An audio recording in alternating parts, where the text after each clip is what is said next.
Do a quick video on a couple of components here that I'm listing. First of which is a Sony receiver.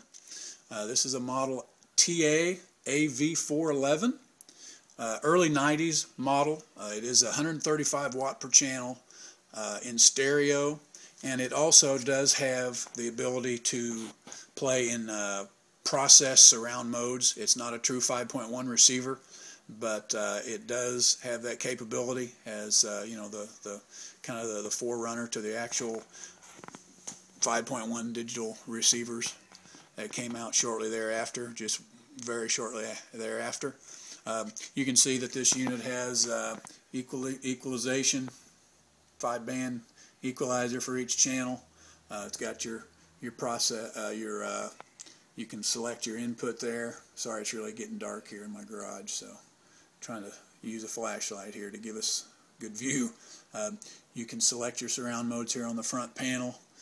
You can hook up obviously your A and B speakers, input balance, and then also you've got rear level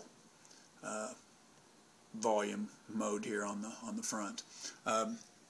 Now we do have a remote with this unit. It is not the original remote. It's from the same model year, and it will operate everything other than the surround modes. You cannot access those with the remote.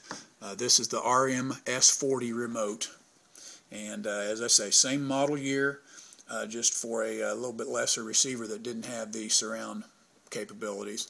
So you can operate everything other than that with this remote. So let's go ahead and power it up here. We'll use the remote to power this on.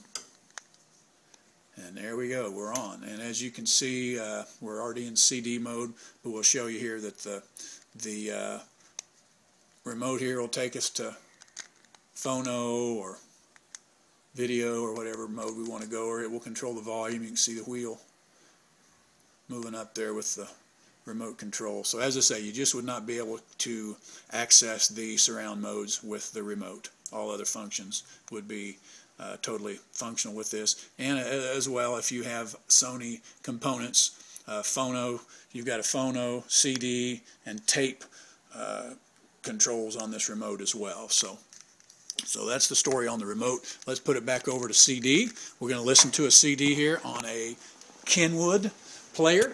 This is a 5-disc carousel, model R891, and that's a 5-disc carousel. And so we're going to listen to some music through that. We've already got a disc in, so let's hit play on that. Kind of take a quick look here at this unit. We're right here by a speaker, so let's turn that down a little. We'll show you over here first. We'll show you that both of the channels are working on the receiver.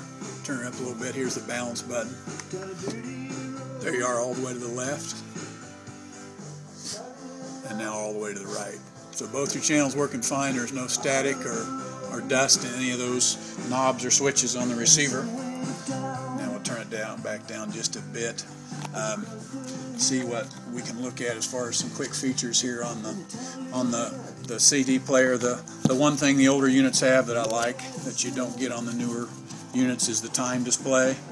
Right now, obviously, it's showing you time played on that disc. You can change it to how much time is on the track, or how much time is left on the disc, how much time is completed on the disc, etc. So, always kind of like that. And then you've got obviously repeat and you know, all those functions that you always have on those kind of units. Disc skip and what have you, 5-disc carousel. So there you have it. That's the Kenwood R891, 1-bit dual DA